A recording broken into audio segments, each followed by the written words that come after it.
Membangun kekayaan bukanlah kerja semalam, tapi membutuhkan kebiasaan baik soal keuangan selama bertahun-tahun. Orang kaya tidak dilihat dari gaya hidupnya yang mewah, tapi dari kekayaan bersihnya yang signifikan, berasal dari pengelolaan keuangan yang baik. Halo semuanya, nama saya Michael. Selamat datang di channel saya, Sikutu Buku. Kali ini saya akan membahas buku The Millionaire Next Door karya Thomas J. Stanley. Banyak orang bermimpi menjadi miliarder dan hidup mewah. Tapi ada fakta menarik soal bagaimana mayoritas gaya hidup orang kaya dan cara membangun kekayaannya.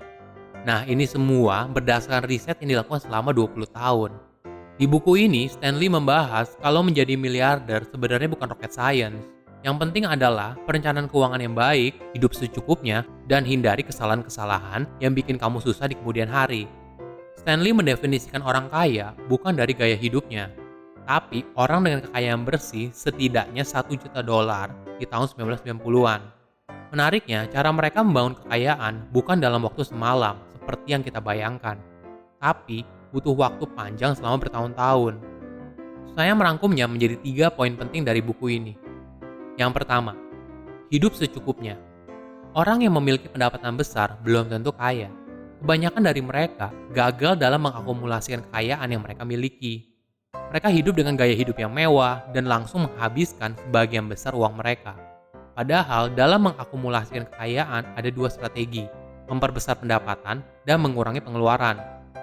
Menariknya, buku ini menekankan keseimbangan dari 2 strategi itu. Setiap fase ekonomi setiap orang memiliki pendekatan strategi yang berbeda. Bagi orang yang berpendapatan tinggi, mereka harus bisa mengatur pengeluaran dengan baik. Bagi orang yang berpendapatan rendah, mereka harus mencari cara untuk mencari sumber pendapatan yang baru. Bagi orang kaya, kebebasan finansial lebih penting daripada status sebagai orang kaya. Ini adalah prinsip yang dianut oleh orang yang beneran kaya. Kebanyakan miliarder fokus merencanakan keuangan dengan bijak daripada membeli supercar dan rumah mewah. Ini bukan berarti mereka tidak beli barang mahal, tapi mereka membeli karena kualitas, bukan supaya dicap sebagai orang kaya. Bahayanya, banyak orang yang terlihat kaya tapi berusaha mati-matian untuk membayar cicilan yang menggunung setiap bulannya. Ketika ada krisis keuangan, orang kaya beneran pasti sanggup melewatinya, karena gaya hidupnya cukup. Sedangkan orang yang terlihat kaya pasti sangat stres karena harus bayar cicilan yang menumpuk. Kedua, jangan bergantung pada orang tua. Umumnya, orang tua pasti memberikan yang terbaik untuk anaknya hingga mereka punya standar hidup sendiri.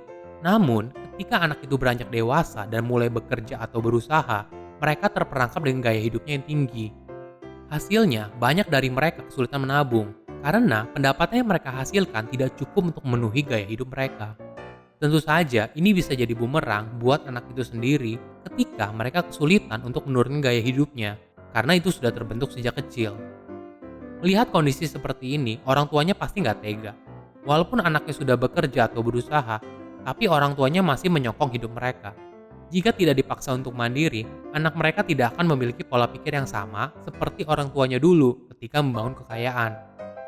Stanley memberikan contoh Paul dan Peter. Paul dan Peter adalah anak dari miliarder.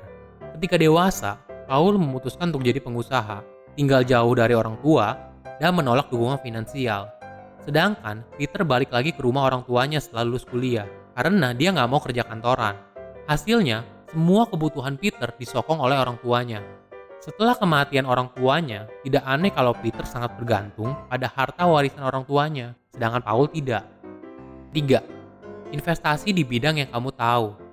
Miliarder tahu cara menginvestasikan uang dengan tepat. Walaupun mereka hidup secukupnya, tapi harga bukan masalah jika mereka berinvestasi, memperkerjakan konsultan pajak, dan asuransi kesehatan. Stanley memberikan contoh dari Mr. South.